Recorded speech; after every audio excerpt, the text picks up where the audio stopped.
Aqala ngincuma inkunzi uDonald Trump. uDonald Trump indoda. When you are the president, you are a decisive person.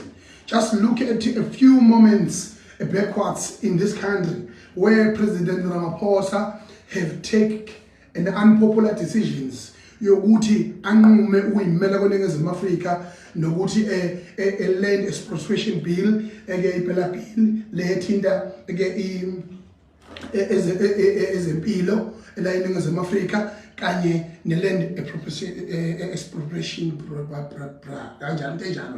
Kodwa kubalekile ke lokho engifuna ukusho mina ukuthi uvele wayiwasha yena ngisho isicwacwa wayigeza wayingena eshaweni yenu Ramaphosa wayigeza yabo wakhombisa ukuba nesibindi wayitshena indoda efanele ikene ufuseke wathi fuseke this is South Africa yabona sifuna into enjangaleyo kithini abantu abazokwazi kube phambili and then wenza into eyenziwe uDonald Trump inkunzi leya akaqala uba inkunzi yabona abantu bamgeja ngohlamvu nje lapha lo Christian indlela babazi kahle ukuthi bayinqinda amandla ngoba izofika ihlaba usethu yafika ihlaba usethu kunzi lapha uDonald Trump well done Donald Trump ngithanda mina ukuvala umswinyo lolu lufakile kwamazwe aseAfrika noma ngakhala qewula thina fuseke uashidama elikhulu Donald Trump wathi it's time for now for them to learn to be independent, to be on their own. Now we are on our own, we must be on our own. Ziyakhala manje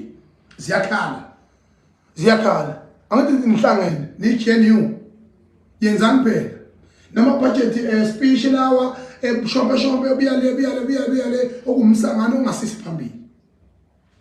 Ngithi Donald Trump wenze kahle kakhulu ngoba futhi uDonald Trump utshengisile ukuthi umhlaba ubelonga kwi-internet kwi-fourth industrial revolution. Umhlaba ubelonga kwi-technology ubelonga ama-social media. Wathatha uMr X ongowala eNingizimu Afrika ngokuzalwa wahamba naye ukhetho lonke uMr X Elon Musk lo uyena uphethe nosholo Twitter imbala emvelo lokho wagila izimanga uthenda noma ngabe yini enzo uDonald Trump usezowa namakhono ezandleni sayina ama-bill declare usuku nosuku yonke into yakhe influential yonke into yakhe is belong to the society, and because the world, if you don't take care for the future, you are not a future, you are well as a dead person.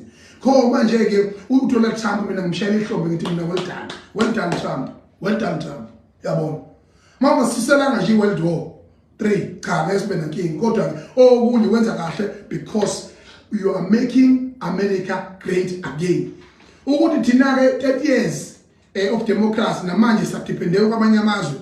If we are the rainbow nation country and ama billionaires amaningi kangaka nemali eningi kangaka kumsangano konke lokho akwazi ukuthi kwenzeke lokho ziyakhala manje. Well done Trump, well done. iGNU mongameli Cyril Ramaphosa uhlanganeleke namaqembu azahlukahlukene kade kuvele kunzima ukuthi wenze inqumo ezifanele ngale GNU. Sesibonileke ukuthi ezintweni ozenzile baba Cyril Ramaphosa nokunikeza abanye abantu ama position lapha nalapha ezinye impanga lokho zazalwe ngaze iphathe ngisho engaze zibe ngisho iprefect esikoleni, abanye amabhantiti, abanye ziphuphuku, abanye inkothangqoko zabaholi aba different sort of parties. For an example, yabona lo mfana lo kuthiwa uGayton McKenzie umgodoyi lo mfana is a dog. Gayton McKenzie is a dog. How can you put a minister of arts and sport and culture oyibhantiti entweni esithinta amasiko where you need to revise and renew our country into the better future, and we need a very strong person who understands culture. uGayton McKenzie uphume ejele uspinela imoto emva kokuspina imoto udabuza ama-ARVs ama-ARVR la South Africa lokwebhola akuze khona uthi futhi akuze iFormula 1 alifune ize ngonyaka ozayo. uGayton McKenzie akazahlangane nathi njengeinhlaka eziphethe kwezamasiko eziphethe kwezamaciko akakazahlangane with any artist in this country yabona. So ke leyo nto leyo iyodwa is a pure insult ukuthi lo mfana uthiwa uGayton McKenzie uyini ngempela athi uyiphathele engathi consultant thina. In 2 weeks time from now there will be a new financial year. Uzoyishonisa yonke leyo mali yini ayaziyo ngathi akakaze ahambele emaprovince akaze ahambele ngisho la kwaZulu. That is nonsense. That is total nonsense. Look at our leaders IFP owanikeze ama position president. Ngiyabaceba manje ngoba mhlawumbe kungenzeka ukuthi you are too busy for yourself even to look at yourself in a mirror. You may be too busy. Ngithi mina ngicela bonke abantu abangamele iGNU babone ngempela lento engangisho ngeIFP ukuthi IFP is portraying themselves as a regional party. Ibelonga lapha in Northern Zululand esigejaneni lesincane nakhona kuhlukene phakathi. Emveni kwalokho ngibona njengamanje ba ngaze ngathi mina uya nini ubaba uhlabisa kwi-National Assembly. Why are this time? Maya laphana uyafika unikezwa ubo minister wakwa national. Wakombona Limpopo, wakombona kwezinye indawo. Ugijime lapha kunenkinga yamapipi lapha Eastern Cape. Wakena kodwa halamu khona. Emveni kwalokho bahlala la kwaZulu. Look at their diaries, look at their protocol, look at their staff surrounding them, PAs, bodyguards and everyone. Look at their credit cards. Ukuthi upetrol omningi nendize ababhukayo zamabhanoyi ofuna bawasebenzise ngama 80 noma more than 80 ngonyaka. So manje ke into eyenzakalayo lana IFP is contributing nothing to the GNU because it's a cultural a political organization. Abantu balohlala kwaZulu ibangcwabe iviki neviki bela kwaZulu babagijima iviki neviki untuli la kwiprovince akakwazi ngisho ukuphefumula manje uyaphefumula akwazi ngisho ukususa uthamsanqa ntuli manje uyaphefumula nami uhlabisa manje uyaphefumula nansi lembongo lomkhulu ekohlengwa izohona la eduze kwakhe yabona idonuse ukhonzile udonuse mwayi angazi udunisela kodwa mhlawumbe uyibhinca angazi uyadonusa bo uyadonusa bese ke ekuzoba inkosi yasembombongweni. Inkosi yasembombongweni into engithanda ngayo ayisikhonzela kakhulu isibuko. Ayisikhonzela kakhulu isibuko. Kodwa futhi nayo isikhathi esiningi nayo ispenda la kwaZulu. Iyazama ukuya lapha ngoba iportfolio yakhe akuyona iportfolio ethize kangaka ukuthi lokho. If you look at the Department of Transport National wakombona nje umkhuleko as a deputy president as a deputy minister go Northern Cape go Northwest go Limpopo go banibani yonke indawo bayihambelayo Western Cape nakhona ngoba baphoqwe yiparlamente. So we got bench warmers, national ministers that belong to an IFP. I'm telling you straight now. That is nonsense.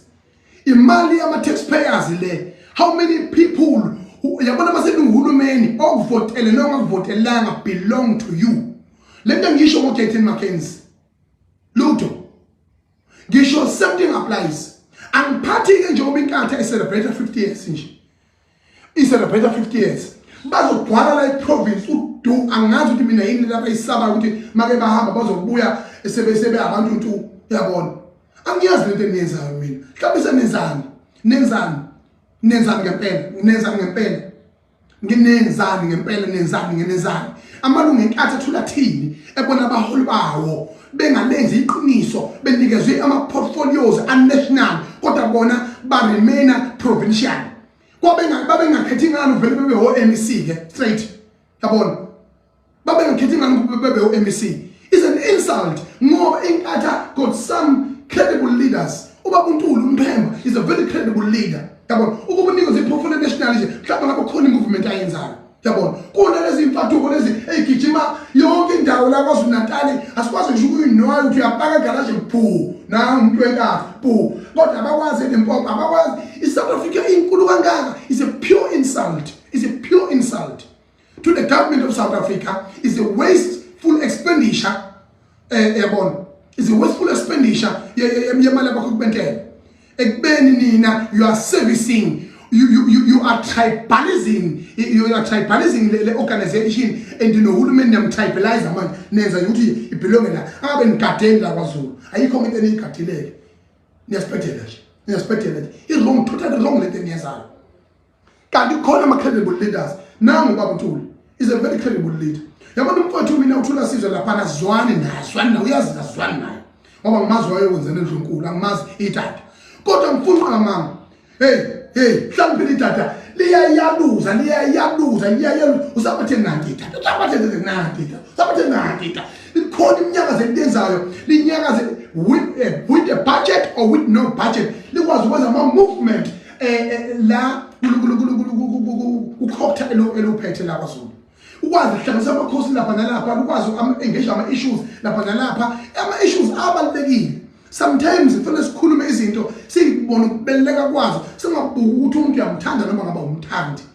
amakhosi have been suffering a lot in this country nawala kwaZulu rescue show umuntu anokaphinda ngene ngakho-ke those 50 years of celebration nizothini umntwana kwaphinda ngene nizothini umntwana kwaphinda ngene nithi baba nansi inhlangano yakho noma kulungile ayithathe ifake ebhaka ahambe nayo nizosala nenze inhlabisa hlazolilele lenza ukuhlabisa 9 noon inkosi emele ngayibekayo iyafana nedata noNtuli ngokuba abaholi abagijima bese emphakathini banuka isidwagwa ke bonke labo abantu abashaloke ngoba nisungule nama programs ukuthi 50 years akubonakala kwenzakalani engabe nizokhankasa nithini ngo-2026 ngoba phela ukukhankasa kwenu bekugxeke i-ANC manje nishadile nisembhedeni owodwa nizokwenza abantu iy'thutha ikhona into eyodwa ukuthi thina esifunayo i-service delivery kahle when you really don't care about your political parties and the political gears if yabona ngaze ngasho mina nge-training the lockdown wathi mina kodwa uNkulunkulu wami ayilo uhulumeni usibambe ngamasende yabona mengasinika amanzi ugesi alungise umgwaqo okunye sizozenzela ngoba we can be an independent country we can be independent on our own njengoba uhulumeni create a social welfare state ihole ngane zalo yahola ikhubazekile yahola iyagula yahola iyagugile yahola ayisebenzi yahola akukho mafema akukho bafetha akukho ma-industry ze-technology atshalwayo la eSouth Africa ukuthi this app, this something and something has been invented in Africa, southern zone of hemisphere in South Africa, was in Natal or in Limpopo. There's nothing like that because we are created to be former Hanis was if we suffer we'll sort it out. It's an insult to the next generation. Where Elon Musk abantu abaphethe technology yonke umhlaba wonke jikelele kodwa bona asikwazi ukukhuluma nabo ba-reinvest in their motherland akwenzeki lokho udoti lento eniyenzayo udoti lento eniyenza ngemtshayina mina niyafana nalabo be-ANC abakwaze ukuthi sithi sinenkinga la ku-province bahlule ukuthatha isinqumo esi-very important yokuxosha uduma intshebele kade yisoka lase-high school enamanga ukubhubha inja lento inamanga ukubhubha ayikho nayodwa into eyiqiniso ongayitshela loyo muntu wehlenyuka nje wehlenyuka athi idilozo likamahosha uyahlenyuka nje uyahlenyuka akazazi wenzani yabona sezowagugisa ayenda mswele ugugile ayenda mswele eshembe eyigugile egugile ayenda mswele manje dlala leya nje uyahlenyuka unamanga uduka bekufanele axoshwe ningama leaders anjani ANC leaders if you can't be decisive a father at home maybe ngufuna ukuthi bese phela le bathi hey hamba unyo ngithemba ngifuna ukuthi khuluso kanjalo abantu ningabantu abanjani ningabahola kanjani abangahlula ukuxosha ngiduma nomtholo imbongolo le enerecord yokuhlanya namabhlozi ehuqu into nomsebenzi olunto lezinto lezi these two bafanele bephume beqhashe njengesivalo sechampagne boom bese ngidisakha kahle bese ngiletha abantu who will stabilize the situation la uMike Mabuya Khulu njengoba bemathuneni nje uMike Mabuya Khulu nibe kade nibazi ukuthi they are credible leaders and they could have a track record yokuphatha nokuthi baqhamuka sebempofu bakade beboshiwe uMike Mabuya Khulu benubale khombe jena wejena ubale khombe lapha ngaphuma ngiyibhulu nami nangu babu Shephatebe credible leaders who were born bafunda la kwaZulu bafunda kwaMashu wayekhona ngisho uMandela Funga elapha emphezulu kwethuna likalanga libalele umongameli oqala kaKhongolose wayekhona ubaba eke uJephatebe esho uMandela ethi dear Mr President, I am standing here before you to tell you today that South Africa is free. Wabelifaka ivote lakhe phezulu kwethuna likaJohn Langalibalele lawo mazophahla nokurecognize the first president kwenzeka lapho uhlanga eNanda ngo-1994. Izinto lezi ezibalulekile engicabanga ukuthi nayo inkinga ayibona kule province uyoba nawo umuzwa wokuthi uDr Semu uyothini uLangalibalele uyothini uLuthuli yabona uyothini uMabhida yabona. So izinto ezinjengalezo anobonga nje ukuthi esifiso somntwana kwaphinda ngene sifezekile ukuthi mayahamba uyothatha yonke umthwalo ayibusela kwaKhongolose nakho nindawonye manje IP ANC nindawonye kuGNU that proven beyond reasonable doubt ukuthi isifiso somntwana kwaphinda ngene sifezekile kodwa ngoba nezimpumputhe aniboni anisile nasemakhanda aniboni. That is a prophet. Ifana nsele into engiyishoyo nento ehlala ishiwo kwabo uJacob Zuma nihleke nithi is a confused dead is a confused ethi uyozafe uKhongolose. You should be celebrating that because it shows that there's nothing better than the ANC. The problem is leaders. There's nothing better. Yabona ngangengibuka emabutho kunomcimbi ngise ngihleli thuhle mhlambe lezinsizwa lapha ze-IFP sihleli mhlambe bayiqala khona umntwana kuthathe 30 minutes noma 40 minutes ekhuluma nje nge-ANC naseParliament wayekwenza lokho ezethi lihliki yanibazi ubona ukuthi bayinyelo ntuli bayabona ukuthi ekhuluma ngo-Oliver Tambo abangani bakhe azasho ukuthi my friend ekhuluma ngabo because manje nina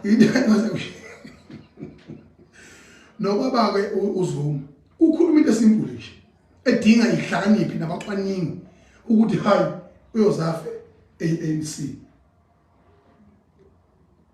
nomkhondo wesizwe